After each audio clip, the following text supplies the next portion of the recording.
நெருப்பு குளிச்சா உந்தன் நிறம் வருமே, கருப்பு நிறந்தா என்ன கவர்ந்திடுமே.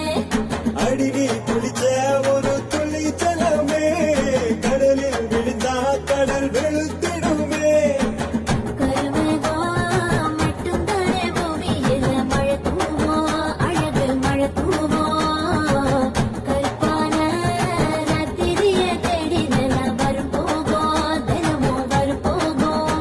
அடியாத்தா, தாவென்ன கட்டி தேகத்தால் என்னை கட்டி இழுத்து புட்டேடி.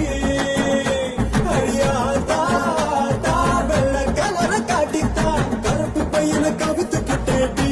அட கருப்பு கண்ணா பாட்ட நான் காத்திருக்கேன் சூட ஒரு சிட்டு